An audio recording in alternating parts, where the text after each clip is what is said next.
Hi everyone, welcome to my YouTube channel. Today we will talk about how I manage iOS 26 to take most out of it. Though iOS 26 is not as customizable as any Android phone is, but this is a small sacrifice that we have to make to have a good ecosystem. Those people who do not know about ecosystem, I meant to say that the collaboration between iPhone, MacBook, and the iPad, so it's much easier to share the media, the passwords across all these devices seamlessly. So in this video I will talk about my home screen, my lock screen, and my welcome menu. Okay, so let's talk about our main screen first, which is the lock screen. And in here we can manage the number of widgets. Those are not big widgets but small details that really helpful throughout our day. First thing I have added a calorie count on top of the screen.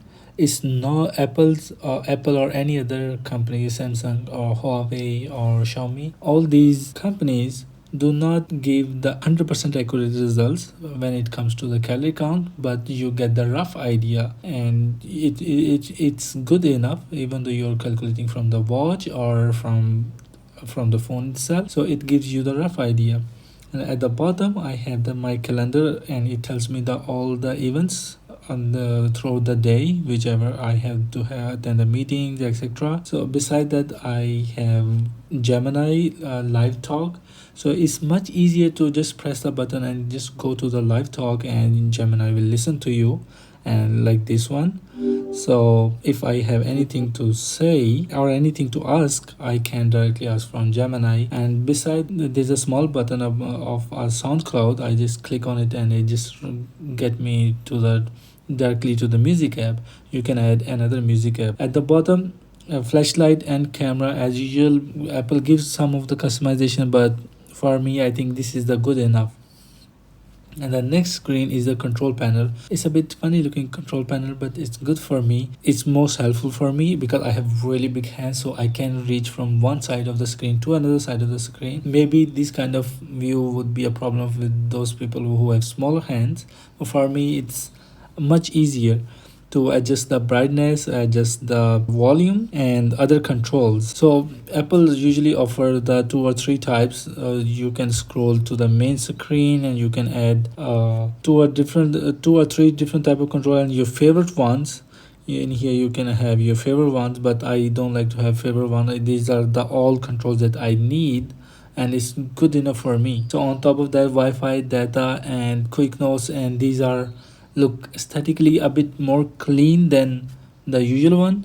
So that's how I arrange it. So if we go back to the main screen, so in the main screen I arrange all the application at the bottom, and there is a bit of space between navigation dock, which is at the bottom, and the normal page.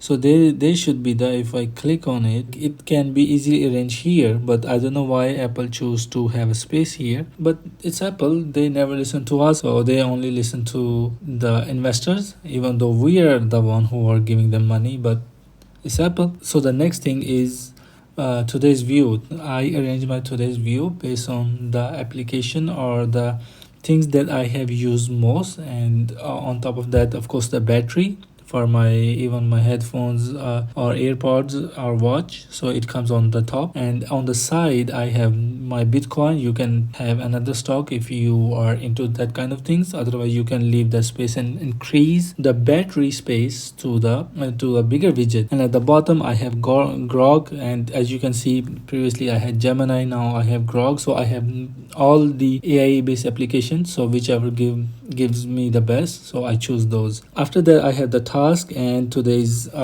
tasks are different than my meetings. And on the notes side, it's quick notes. I click on the notes here, and I already have the quick notes on my control panel here. So whenever I have the idea about the video or about my research, so I click on it and directly go into that. And at the bottom I have a Google Translate. Those people who likes to travel a lot, they can utilize this widget. Those people who travel a lot, they can use this widget to directly translate things. At the same time, I actually a bit like the glass view, but it's not as practical.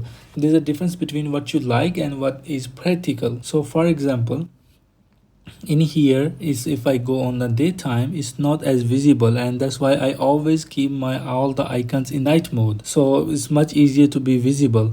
Other than that, it's not as visible. Lastly, I have one complaint. Apple moved the search bar at the bottom, which is quite impractical in case of Apple. If I want to search those people who have smaller hand and they have the bigger phone like 15 plus, 16 plus, 15 Pro Max, 16 Pro Max, or in the matter of fact 14 Pro Max, 13 Pro Max. So when they want to move here and they want to search something, that's pretty easy, right? But when I want to move the screen down, it just go to the search again.